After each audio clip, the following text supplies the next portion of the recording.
Sean muy bienvenidos al desarrollo de la clase virtual correspondiente a la unidad número 2, enmarcadas en el marco internacional y nacional de los derechos humanos. Es importante hacer un breve repaso de la unidad 1, en el cual habíamos desarrollado aspectos como qué serían los derechos humanos, cuáles serían los principios, que en este caso generales del mismo, cuáles serían los principios específicos en materia de derechos humanos, la evolución histórica, porque vimos que la historia ha tenido un proceso bastante largo y complejo en esa evolución, en ese desarrollo de promoción, protección de los mismos y también los fundamentos, los criterios de los fundamentos, la concepción que surgió a partir del año 1948 y también la función que desarrolla dentro de la sociedad, sin dejar de lado la mención de aquellos compromisos internacionales asumidos por el país en materia de los derechos humanos de las mujeres, los avances, el contexto en los cuales se generaron y la mención específicamente de que van a ser desarrollados tanto en la unidad número 3 correspondiente a este módulo, como así también en otros módulos, con unos enfoques más bien específicos de acuerdo a los temas desarrollados. Partimos de la base de que la Constitución Nacional de 1992 es la primera constitución democrática que tenemos en la historia del Paraguay. Ciertamente desde la independencia tuvimos, esta vendría a ser la cuarta constitución. Tuvimos la de 1870, la de 1940, la de 1967, que podemos decir que son constituciones en las que sí se contemplaba y se hablaban de derechos fundamentales, pero no en la amplitud y con el criterio que debe de ser. ¿Por qué? Porque los mismos se encontraban supeditados, limitados o condicionados a ciertos aspectos que tendían a que los mismos no eran derechos humanos plenamente consagrados, sino de una u otra manera hasta incluso discriminados o, por qué no decirlo, estaban subordinados en los sistemas o contextos políticos en los cuales se encontraban vigentes en aquel momento.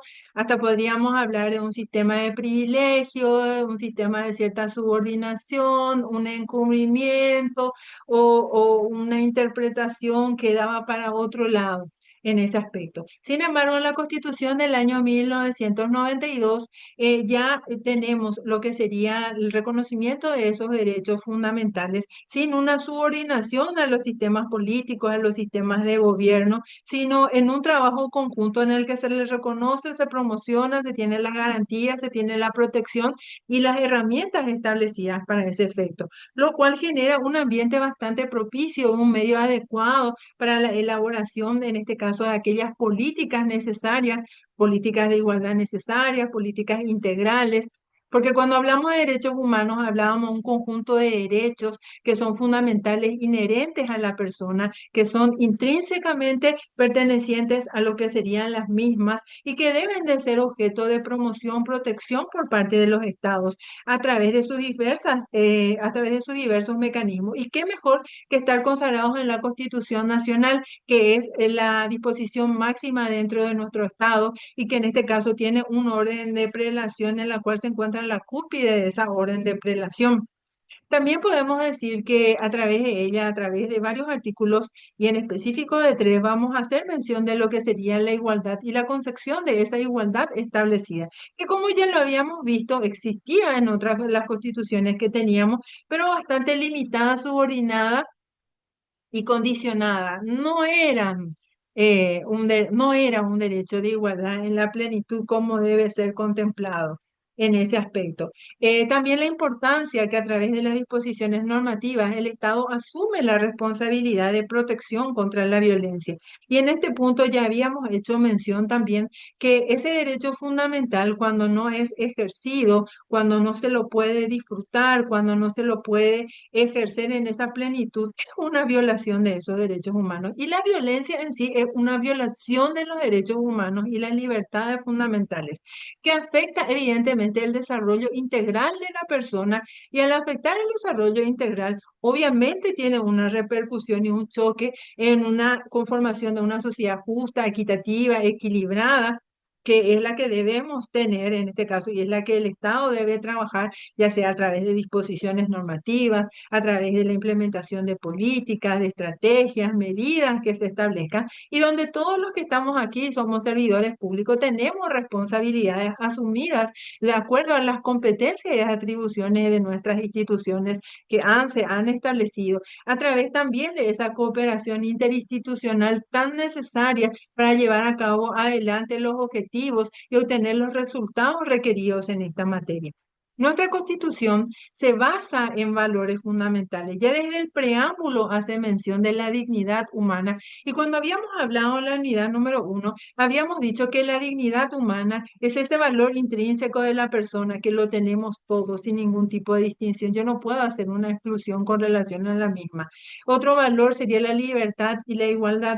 Y habíamos hablado también en la unidad 1 de que los derechos humanos se basan sobre principios y uno de los principios es esa universalidad. Todos los tenemos, independientemente a las condiciones que se puedan mencionar, a nuestra edad, a nuestro género, independientemente a lo que sería en este caso nuestra nacionalidad, nuestras ideas o creencias políticas, religiosas. Entonces todos lo tenemos. Y esos derechos están consagrados en una forma de interdependencia e indivisibilidad. Habíamos mencionado y recalcado que no puedo darle un mayor valor a un derecho que con relación al otro derecho. Es decir, todos tienen un derecho. Es más, un derecho humano le aumenta el valor al otro derecho humano, es decir, va ampliando, se van correlacionando. Incluso hicimos mención de que era como una especie de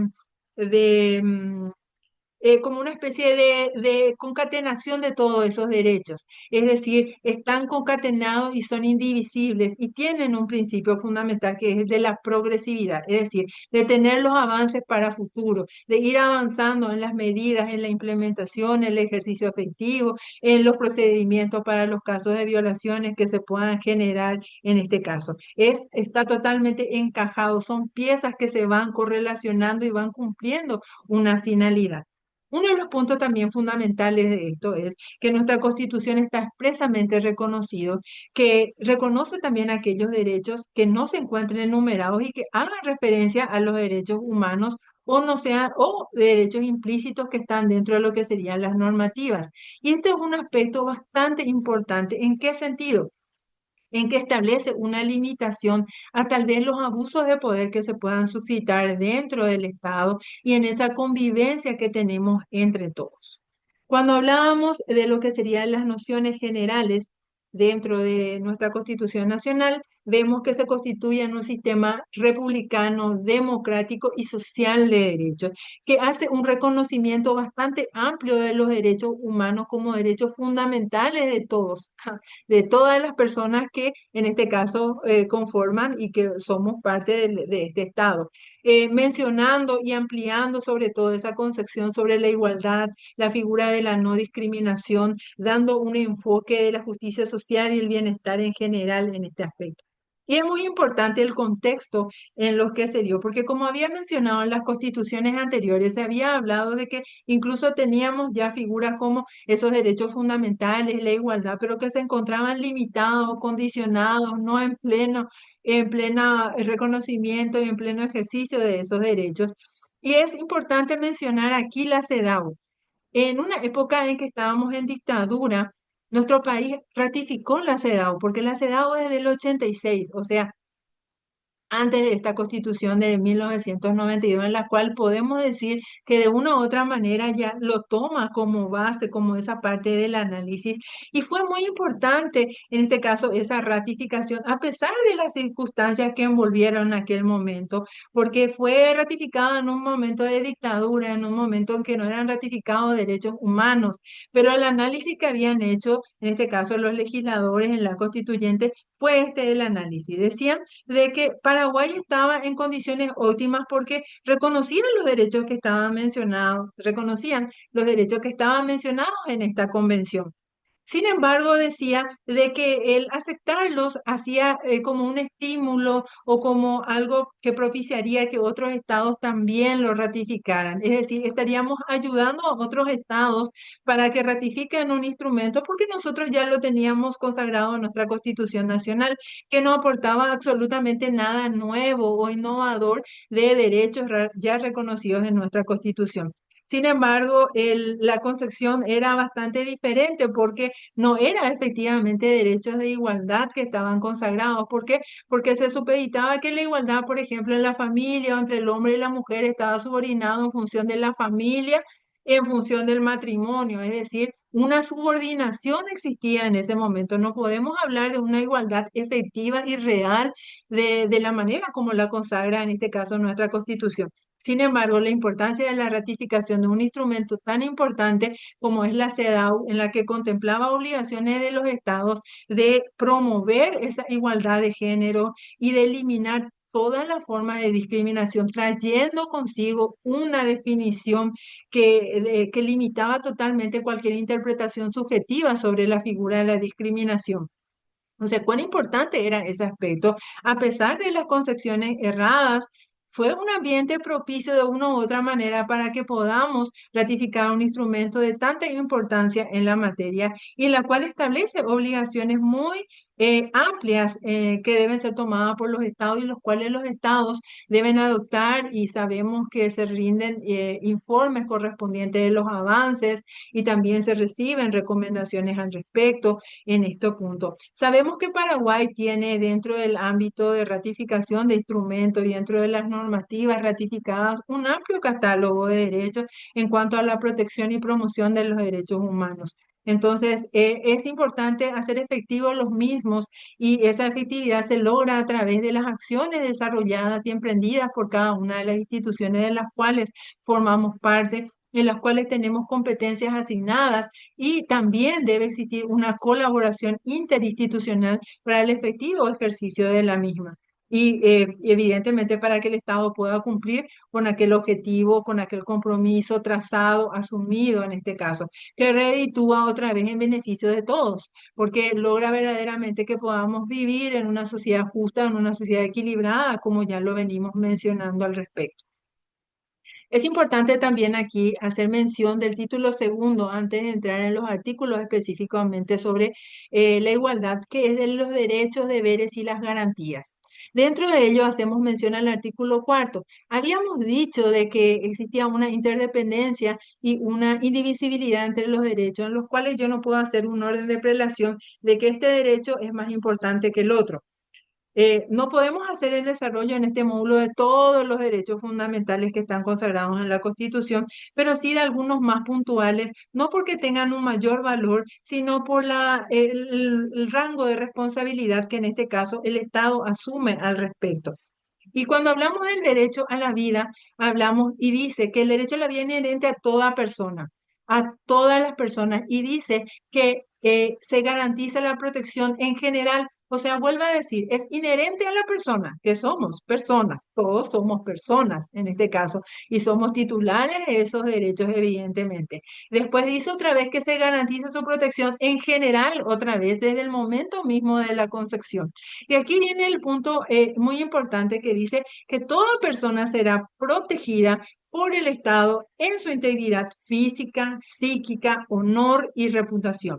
¿Y cuán importante es esta mención? ¿Por qué? Porque el Estado asume esa obligación y esa responsabilidad. Y cuando hablamos de situaciones de violencia en sus diferentes formas de manifestación, que están establecidas esas formas, esas 15 formas que vamos a hacer también una mención dentro de la ley 5777 del 2016.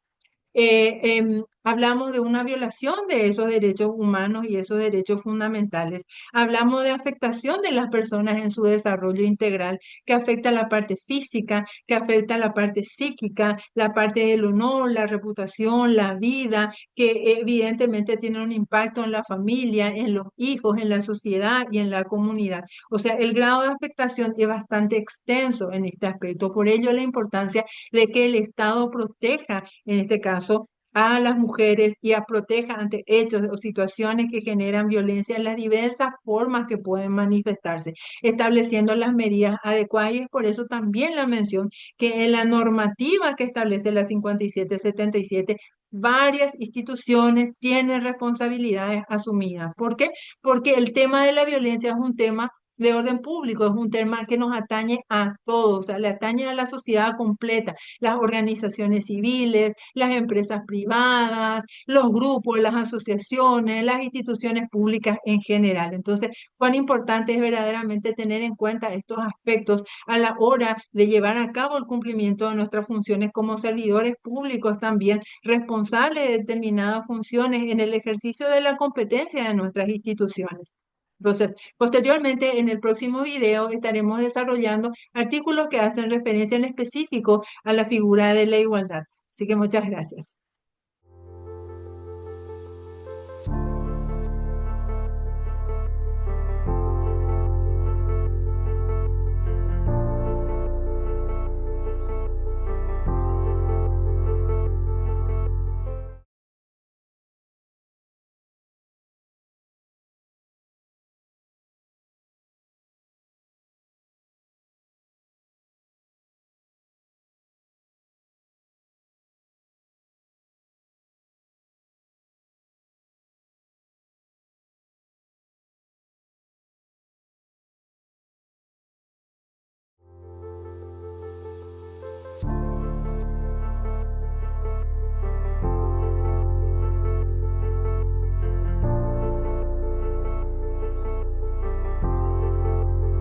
Bueno, continuamos con el desarrollo de la unidad número 2 y vamos a hablar en este aspecto sobre el capítulo 3 específicamente de la igualdad. Habíamos hablado ya en las consideraciones generales un poco sobre los aspectos más importantes de la Constitución en cuanto a lo que sería la evolución, la consagración de lo que sería la igualdad y la concepción que se tenía sobre la igualdad existente y mencionada en las constituciones anteriores de 1967 y la anterior también mencionada. Aquí es importante hacer mención de que la Constitución Nacional trae aparejada tres disposiciones normativas específicamente sobre el tema de la igualdad, que en este caso vamos a ir mencionando y haciendo un análisis de los mismos, que son el artículo 46, que habla de la igualdad de las personas, el artículo 47, que habla de esas garantías de la igualdad, y el artículo 48, que hace referencia de la igualdad entre los derechos del hombre y de la mujer en este caso. Partiendo del primer artículo que trae aparejada, el artículo 46, trae la mención y parte de este término, cuán importante es. Dice, todos los habitantes de la República son iguales en dignidad y en derechos. ¿Y cuán importante es esa mención? Porque cuando hablamos de derechos fundamentales, hablamos de derechos que permiten ese desarrollo de la persona. Y al permitir ese desarrollo, es una dimensión, en este caso, de acceder a los recursos, los beneficios, los privilegios, los derechos y lo que implícitamente trae aparejado eso en toda esa amplitud y esa integralidad de la misma. Y esta disposición establece todos.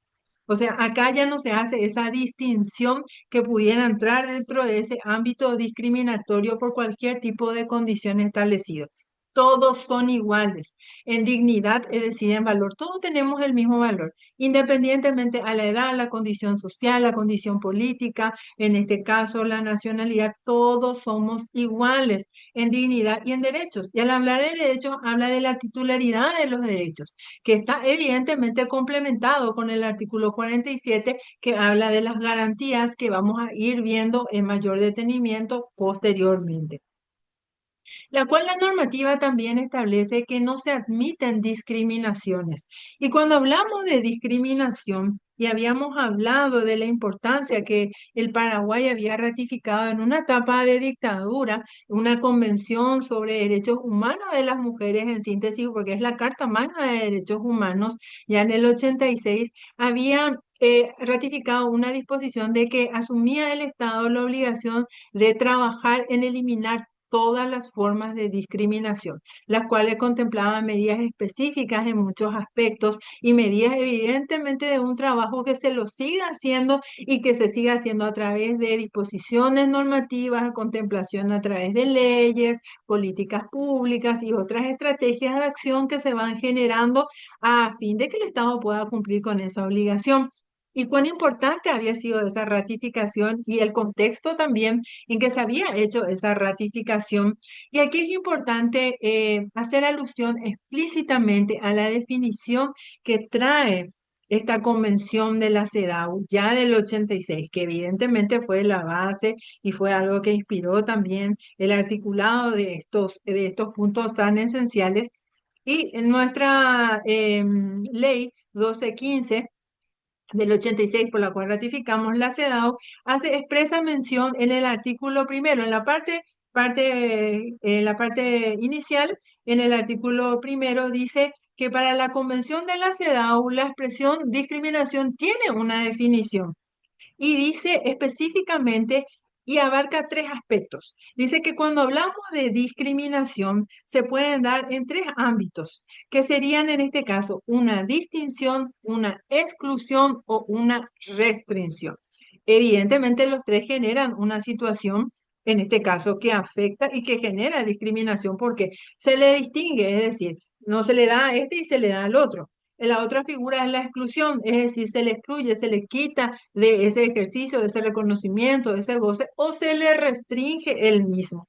Pero trae el término específicamente que dice que está basado en el sexo, es decir, en esa diferencia hombre-mujer que tenga por objeto, o sea, tiene un objeto y una finalidad que abarca otra vez el de menoscabar o anular y afecta tres ámbitos, que sería en el goce, en el reconocimiento y en el ejercicio de lo que serían de los derechos ejercidos por la mujer. Es decir, esa distinción, esa exclusión, esta restricción abarca, anula, restringe ese derecho de reconocimiento, ejercicio o goce efectivo de los mismos.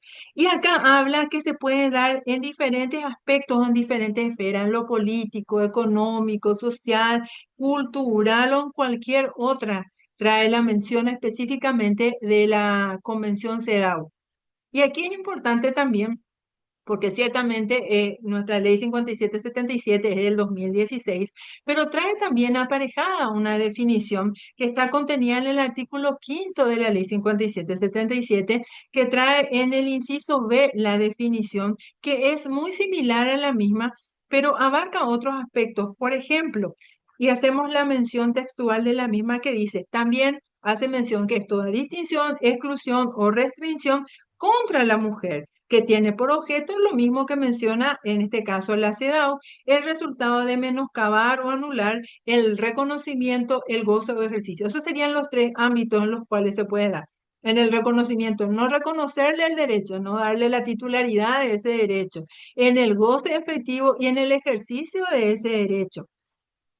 Dice, y hace la mención explícita ahí, en condiciones, en condiciones de igualdad entre hombres y mujeres, lo cual es un texto agregado a nuestra disposición normativa que trae como mayor claridad a esa definición de la discriminación. Y después menciona las esferas, pero da un aporte más, porque en la CEDAW se habla de la esfera económica, política, cultural, social, y en la definición que traemos en la 5777 o que tenemos consagrada en la 5777, también abarca el ámbito laboral.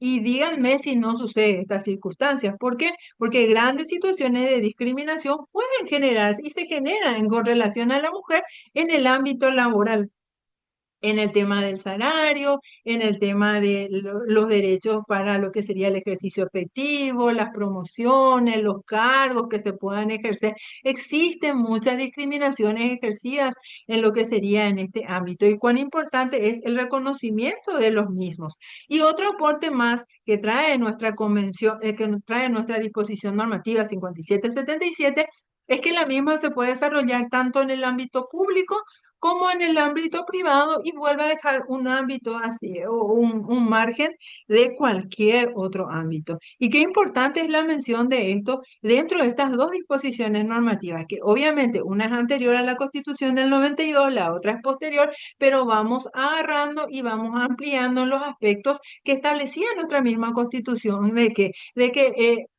que existen derechos muchas veces que están implícitos dentro de lo que sería la misma. Y sobre todo cumpliendo ese principio de progresividad, ese principio de progresividad que hace referencia a que las ampliaciones, las medidas y todo lo que sea con referencia a ese derecho tiene que ir siendo ampliado en este aspecto.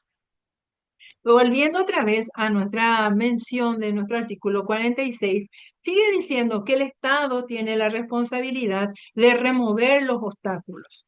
Es decir, que si algo dificulta ese ejercicio efectivo de ese derecho, si algo dificulta que verdaderamente se pueda llevar a cabo la igualdad, entonces el Estado es el responsable de establecer y de tomar medidas en ese aspecto. E impedirá que factores, asimismo, impedirá los factores que la mantengan o la propicien. Y es aquí lo que está también en la Convención CEDAW, porque en la Convención CEDAW se reconoce la importancia que tienen los patrones socioculturales o las costumbres que mantienen o propician ciertas conductas o ciertas situaciones. Por eso cuando hablábamos de derechos fundamentales y cuando hablábamos ya de situación de violencia que se pueda generar de los derechos humanos, cuán importantes son esas medidas de prevención también que se den, esas medidas que son previas a la situación o la conculcación o la violación de los derechos de las mujeres en este aspecto.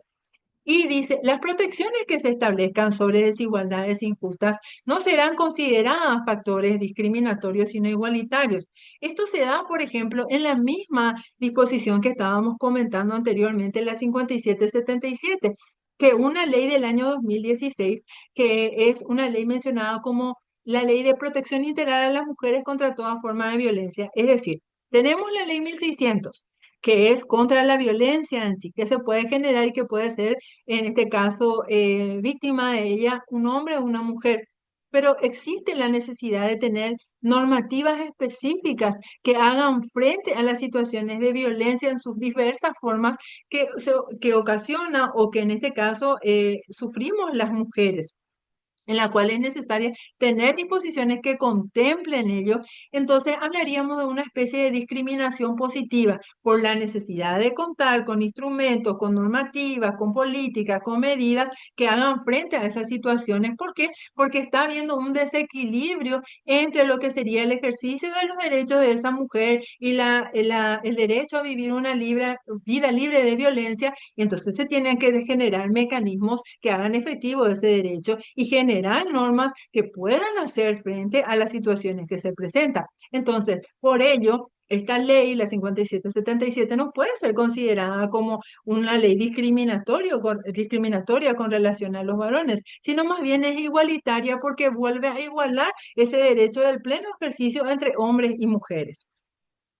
Artículo 47 habla de las garantías de la igualdad, es decir, están consagradas el derecho de la igualdad, pero ¿cuáles son las garantías? Y vuelvo a decir que el Estado le garantiza a todos los habitantes de la República la igualdad al acceso a la justicia y debe de una u otra manera tomar intervención para eliminar todos aquellos obstáculos que impiden ese acceso a la justicia. Y ahí, por ejemplo, ya habíamos hecho mención de las 100 reglas de Brasilia, que habla específicamente de eso, del acceso a la justicia de personas que se encuentran en ciertas situaciones de vulnerabilidad. Es decir, se van generando normativas y vamos adquiriendo para hacer más efectivas estas disposiciones consagradas en nuestra Constitución Nacional. Hablaba, por ejemplo, de personas en situación de pobreza, situación en este caso de minorías que formaban parte de minorías raciales, de personas de la edad que serían menores de edad, de personas adultas, las cuestiones de género, las cuestiones de desigualdades, incluso la cuestión geográfica muchas veces hace que se tenga una dificultad para el acceso a la justicia.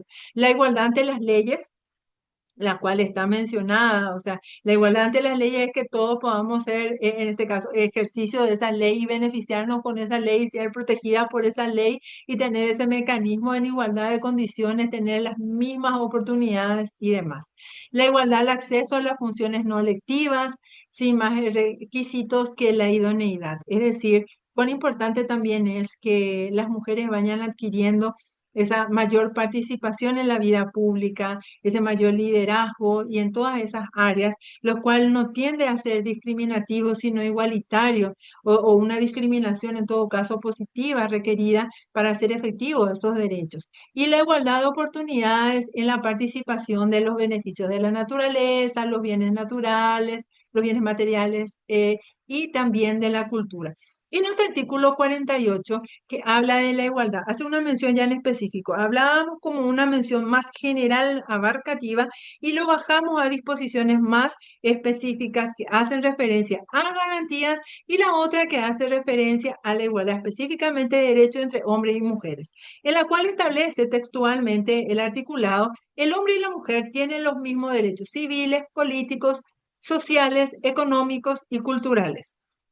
Hablamos, haciendo más fácil la mención, hablamos de derecho a la vida, la libertad y la libertad en general y la libertad ya sea de expresión, de pensamiento, de culto, de religión, el derecho a la educación, el derecho en este caso, a la formación profesional, el derecho a un trabajo libremente escogido, a realizarse en condiciones justas, en este caso a tener una retribución, el derecho a la salud, el derecho a la protección, por ejemplo, de la maternidad, que sí requiere una protección especial otra vez. Entonces, todos esos derechos que estamos hablando están consagrados derechos de la igualdad entre el hombre y la mujer.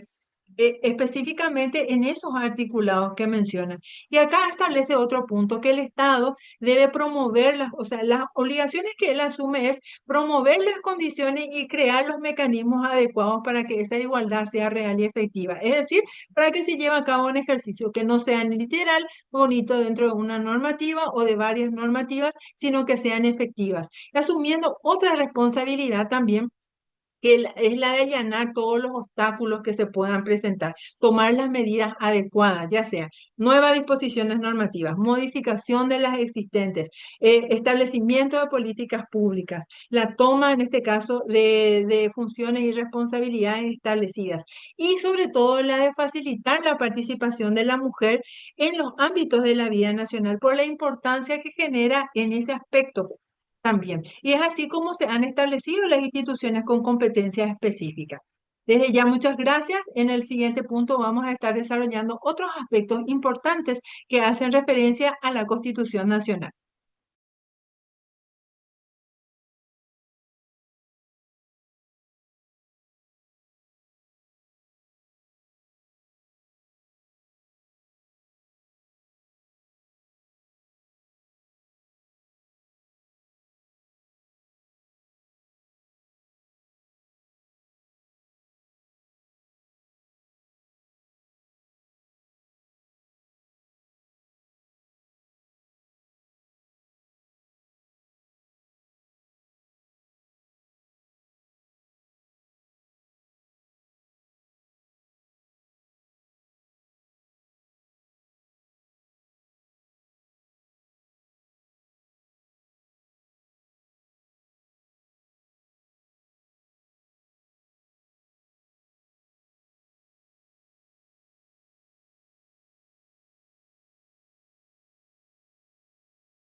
Bueno, prosiguiendo con nuestro desarrollo de la unidad número 2, habíamos hablado en el video anterior sobre la igualdad y esos derechos de la igualdad entre hombres y mujeres, y habíamos recalcado que el Estado tenía que tanto crear condiciones y mecanismos adecuados para la igualdad, allanar los obstáculos que dificulten, y sobre todo un punto así como el tercero en cuanto a esas obligaciones era facilitar la participación de la mujer en todos los ámbitos de la vida nacional. Y cuán amplias en este caso son las obligaciones que están asumidas por el Estado en este caso, y lo hacen a través de las diversas instituciones que tienen competencia. Por mencionar, el Ministerio de la Mujer tiene la visión de ser la institución articuladora en materia de políticas públicas sobre igualdad de derechos entre hombres y mujeres, teniendo también la visión de ser garante y promotora de los derechos humanos de las mujeres, para que verdaderamente pueda hacer ese ejercicio efectivo tanto en el ámbito público como en el ámbito privado. Pero es importante también recalcar que esas obligaciones y ese ámbito de competencia que establece en este caso desde el momento mismo de la creación del Ministerio de la Mujer, anteriormente Secretaría, en el 92, 2012, cuando se ha elevado el rango a ser Ministerio de la Mujer por la importancia también de la institución. Se establecen ciertas competencias y ciertas atribuciones en atención a esa misión y visión establecida y la competencia y funcionalidad que establecen las normativas al respecto. Pero también tenemos responsabilidades en materia de igualdad y en materia de lucha contra la violencia en todas las demás instituciones, en que hacemos un trabajo conjunto y articulado de acuerdo a las áreas de competencia. Por eso es que cuando hablamos de esa vulneración de los derechos humanos, de esa vulneración, en este caso, de derechos consagrados y reconocidos, entonces todos somos competentes y todos sumamos en la materia, ya sea en las áreas de la prevención propiamente, para que no se susciten estas situaciones, no se generen esas discriminaciones o ese no ejercicio de los derechos, o cuando se generan, en este caso, se establecen ya otras competencias en el ámbito, por ejemplo, de la atención ante casos que se den de violencia, de la protección que se deben brindar, en las cuales esa protección hablamos de la conformación de los albergues, que en las cuales reciben esa atención y ese requerimiento, una protección inmediata y una protección para sus hijos, hijas, también en este caso para las personas de lo que serían dependientes, en las cuales las gobernaciones tienen responsabilidades también asumidas para la instalación de las casas de acogida en este aspecto. Después tenemos el otro aspecto que habla ya cuando suceden los casos, lastimosamente se dan situaciones de violencia en grados extremos o casos de tentativa de feminicidio, feminicidio lastimosamente. Entonces viene ya lo que sería la parte de las sanciones correspondientes durante todo ese proceso investigativo que hace. Es decir, varias instituciones están en ese circuito, desde el circuito del momento de lo que sería desde la prevención hasta el momento de lo que sería la sanción y de trabajar en políticas públicas que hagan frente a esas situaciones, tanto de desigualdad como de violencia propiamente que se genere, de ver las causas que lo generan, aquellos patrones que están siguiendo o que se están replicando actualmente en este aspecto, de ir trabajando en eso, de ir viendo las causas, las raíces y sobre esas raíces trabajar en concreto. Entonces tenemos competencias todas las instituciones que estamos aquí. En este caso, algunas en definitiva establecidas en la Ley 5777, otras en otras disposiciones normativas. Así también tenemos ese trabajo articulado que debemos de realizar en representación de nuestras instituciones y dentro de las áreas que estemos en competencia en este aspecto.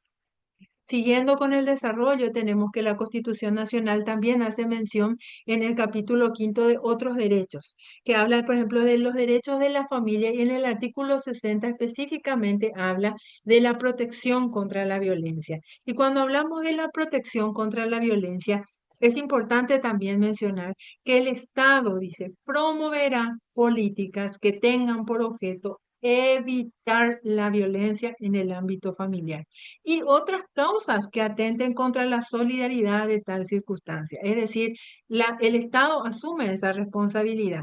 Y ciertamente es posterior a la Constitución Nacional, la ratificación de la Convención Interamericana para prevenir, sancionar y erradicar, en este caso, la violencia contra las mujeres, que habíamos hecho una mención dentro de la unidad número 1, que establece que la violencia es una violación de los derechos humanos y las libertades fundamentales de las personas, que es necesario que el Estado adopte las medidas para hacer frente a dicha situación. En este caso, ¿por qué? Porque está afectando a una parte de la población, que en este caso serían las mujeres.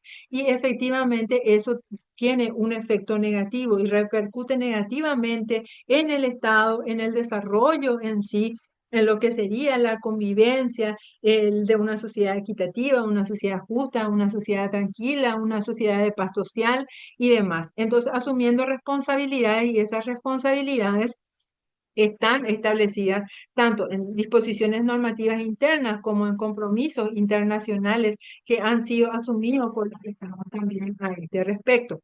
Es importante también mencionar que la Convención de Belén do Pará trae una definición de lo que sería en este aspecto la violencia. Esa definición expresa específicamente un concepto de lo que podemos mencionar y lo trae en el artículo primero. O sea, el primer artículo, lo más importante es mencionar qué es la violencia y establece que la violencia es cualquier acción o conducta que cause, en este caso, que está basada en el género, que cause muerte, daño o sufrimiento físico, psíquico, en este caso psíquico, psicológico o sexual a la mujer, tanto en el ámbito público como en el ámbito privado. Entonces, trae una definición de la misma. Cuán importante es para saber específicamente la extensión del concepto, lo cual también lo trae nuestra ley 5777 en el inciso A del artículo quinto,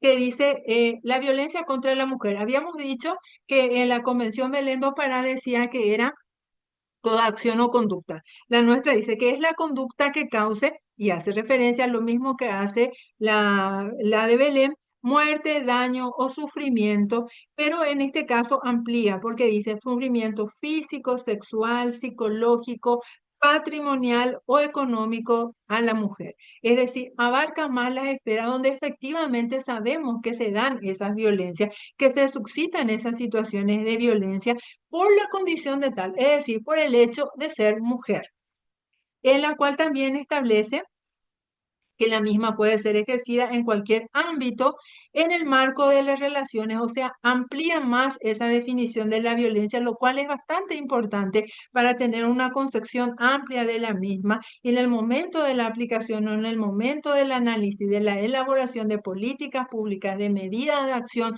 de toma de decisiones.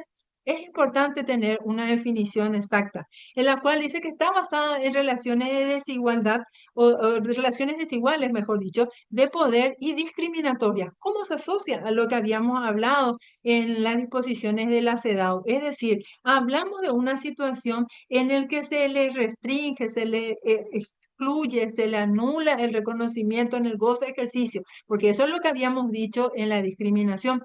Y es acá donde se genera. Es por eso que el Estado debe asumir su responsabilidad y lo asume a través de cada una de las instituciones, en este caso para hacer frente a esta situación de violencia, ante los casos de violencia extrema y las situaciones de feminicidio que también se presentan.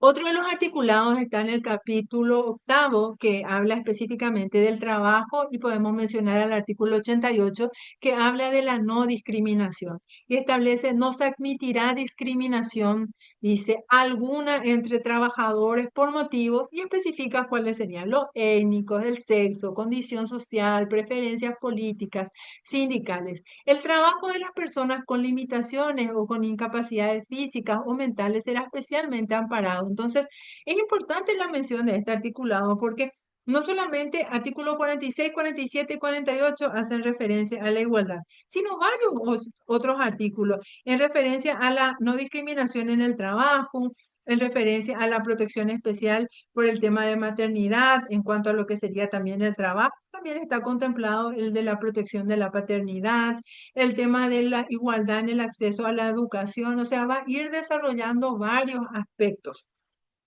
Y en este punto es muy importante que esas obligaciones que los estados van asumiendo en ambas materias, que serían tanto en la materia de la igualdad, en la materia de la eliminación de toda la forma de discriminación, como también en este caso en la materia de violencia, de hacer frente en los diferentes ámbitos, desde el momento de prevenir situaciones que se susciten, desde el momento de atender y proteger a las personas que están en esa situación, que son víctimas de la violencia y a sus entornos inmediatos también que están afectados o pueden estar afectados, o a los dependientes, se establecen una serie de disposiciones normativas que a lo largo de los tiempos se ha venido trabajando también y las instituciones competentes, el Ministerio de la Mujer con las demás instituciones competentes, ha venido trabajando arduamente para dar respuestas efectivas a las situaciones, para trabajar en conjunto y para ir estableciendo medidas o estrategias de acción también ante situaciones que dificultan.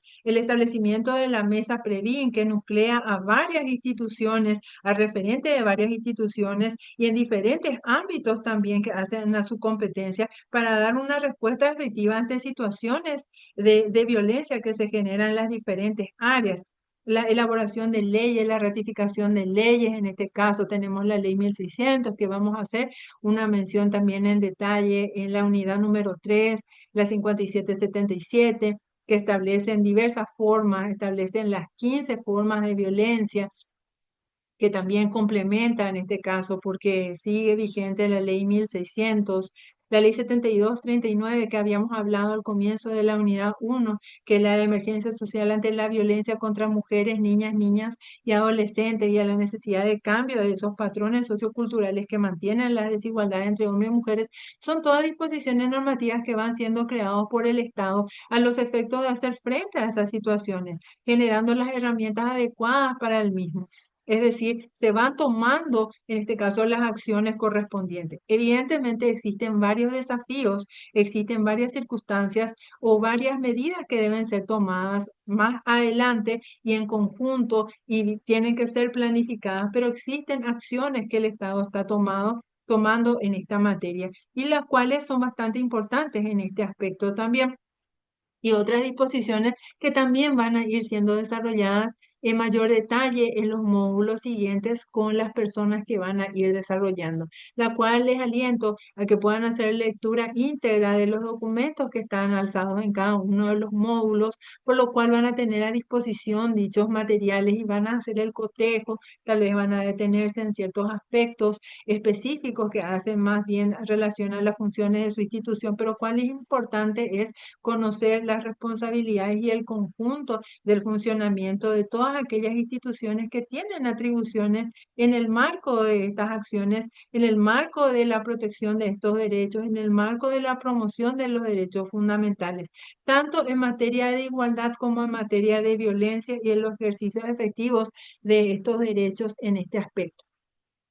Y uno de los últimos puntos a ser desarrollado hace referencia a el título, a la parte 2 de nuestra Constitución Nacional, del título primero de la Nación y del Estado y de las declaraciones generales y de uno de los artículos de suma importancia, que es el artículo 137. ¿Por qué digo que es de suma importancia este articulado? Es de suma importancia porque establece el orden de prelación dentro de las disposiciones normativas, consagrando que la máxima disposición normativa que tenemos es la Constitución Nacional. Por debajo vienen los tratados y acuerdos internacionales bajo la característica que sean aprobados y ratificados por el Estado, y luego las leyes dictadas por el Congreso en ese orden de prelación que se van configurando dentro de nuestras disposiciones normativas. ¿Y cuál importante es ese aspecto y ese orden de prelación? Que lo haremos detenidamente del por qué y para qué el establecimiento en las disposiciones o en la mención, mejor dicho, de la presentación posterior. Muchas gracias.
Me es grato compartir con ustedes la última parte de la presentación correspondiente a la unidad número 2, que hace referencia al orden de prelación de las normativas establecidas dentro de la Constitución Nacional.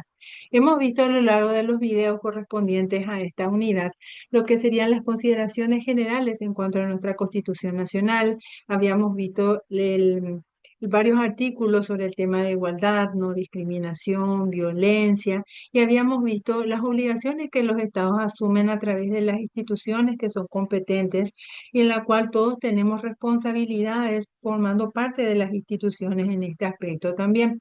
Entonces, en este punto es importante desarrollar el artículo 137 que habla específicamente de la supremacía de la Constitución Nacional y establece que la ley suprema, en este caso, es la Constitución Nacional, estableciendo un orden de prelación en la cual en la cúspide se encuentra nuestra Carta Magna. Y cuán importante es, porque vamos a ver después qué es lo que genera, cuál es el impacto que genera ese orden de prelación. En segundo orden, en este caso, y por debajo de la Constitución Nacional, se encuentran los convenios de acuerdos internacionales que están aprobados y ratificados. Y es necesario, en este caso, que estén aprobados y ratificados para que formen parte de ese marco normativo en ese orden de prelación. Cuando habíamos hablado en la unidad 1 sobre la Convención de la CEDAW, habíamos visto que estaba ratificada por Ley 1215 del 86. Habíamos hablado de Belén do Pará, que está ratificado por la Ley 605 del 95 también. Es decir, forma parte de nuestras disposiciones normativas a través de un procedimiento también especial cuyo articulado también está consagrado dentro de la Constitución Nacional. Después vienen las leyes dictadas por el Congreso y otras disposiciones de menor jerarquía que en este caso conforman el derecho positivo nacional en ese orden enunciado. ¿Y cuán importante es mencionar ese orden? ¿Por qué? Porque en otros estados o en otros países, tanto las constituciones como muchas veces los tratados internacionales en materia de derechos humanos suelen tener un mismo orden de jerarquía o suelen estar en un mismo plano. Ahora, en nuestra Constitución Nacional existe este orden que está en primer lugar la ley fundamental, en este caso, que es nuestra Constitución Nacional, está por debajo de nuestra Constitución, esos tratados, acuerdos internacionales que vienen a tener como una categoría supralegal otra vez. ¿Por qué? Porque están otra vez por encima de las siguientes leyes dictadas por lo que sería del Congreso y por otras disposiciones que tengan una menor jerarquía, por ejemplo, resoluciones u otros instrumentos que sean dictados internamente dentro de nuestro país. ¿Y por qué hablamos de un orden supralegal? Porque cuando hablamos de derechos humanos, hablamos de derechos fundamentales, de derechos inherentes a la persona. Y esa asunción o esos compromisos asumidos por los estados para hacer efectivos los mismos, tiene que tener también como un mecanismo de protección y una prevalencia en ese orden establecido. Es así que hablamos de ese orden supranacional. ¿Por qué? Porque cuando hablamos de la ratificación de derechos humanos consagrados en disposiciones internacionales y cuando hablamos de la figura de la denuncia, es decir, de ya no seguir cumpliendo con esas medidas en cuanto a esos compromisos asumidos. No es que simplemente se pueda hacer una denuncia de esos tratados, siempre que haga referencia a los derechos humanos, sino tiene también todo un procedimiento para hacerlo, que en nuestra Constitución Nacional, por ejemplo, está consagrada como la figura de una enmienda, es decir, le da una importancia mayor. ¿Por qué? Porque se trata de derechos humanos. Y cuando habíamos hablado, habíamos recalcado muchas veces de que en este caso se protegen los mismos por el Estado, se los promueve. Y en este caso, esa protección establece los mecanismos de sus garantías efectivas en ese aspecto. Ahora, cuando hablamos de este punto y hacemos la mención del porqué de esa jerarquía y el porqué de esa supremacía que establece en el artículo 137, vemos en primer lugar por la protección de los derechos humanos. Es decir, por la importancia de los derechos humanos. ¿Por qué? Porque son derechos fundamentales que requieren que estén consagrados en la disposición más elevada que puede tener un país ante los casos de conflicto que se puedan generar, ante los casos, en este caso, de modificaciones o situaciones que puedan generarse a través de los diferentes o las diferentes gobiernos, las diferentes administraciones y que puedan impactar en ello. Cuán necesario es esa protección efectiva, cuán necesario es que existan los mecanismos apropiados para tales efectos. Y también habla de que la función de esa supremacía está radicada en una jerarquía normativa. Y cuando hablamos de una jerarquía normativa, hablamos que la misma es establecida como para los efectos de una resolución de conflictos normativos que se puedan establecer. ¿Qué es lo que pasa si tenemos la Constitución que establece los derechos fundamentales, que los consagran, que establecen esas garantías? Porque habíamos hablado, por ejemplo, que todos los habitantes son iguales en dignidad y derechos, que no se admiten discriminaciones, por ejemplo. Habíamos hablado de las garantías en el acceso a la justicia, a la igualdad ante las leyes y otras garantías. Ahora, ¿qué pasa si esos derechos están contemplados en la Constitución y posteriormente surgen leyes o normativas de inferior jerarquía que de una u otra manera van en forma contraria o no reconocen con esa plenitud establecida en la Constitución? Ese conflicto que se genera se resuelve teniendo en cuenta ese orden de prevalencia, es decir, en primer lugar siempre va a prevalecer la Constitución Nacional por la importancia en la jerarquía establecida en este aspecto. Otro de los puntos es que da una seguridad jurídica. Esa jerarquía, ese orden de prelación que es establecido, establece un orden entre esas normativas, estableciendo las más importantes y luego en un orden decreciente, y también permite ese respeto efectivo de los derechos que estén consagrados en la disposición superior. Y evidentemente está sumamente correlacionado con esa protección de los derechos humanos, porque la misma Constitución consagra cuáles son esos derechos fundamentales y que esos derechos fundamentales están consagrados en las disposiciones normativas y por ende el Estado tiene la obligación de cumplirlo, y cualquier disposición contraria a sus disposiciones en este caso no pueden prevalecer, o todo tipo de interpretación tiene que hacerse subsumido en lo que establece la Constitución, ajustado a las menciones de la Constitución Nacional.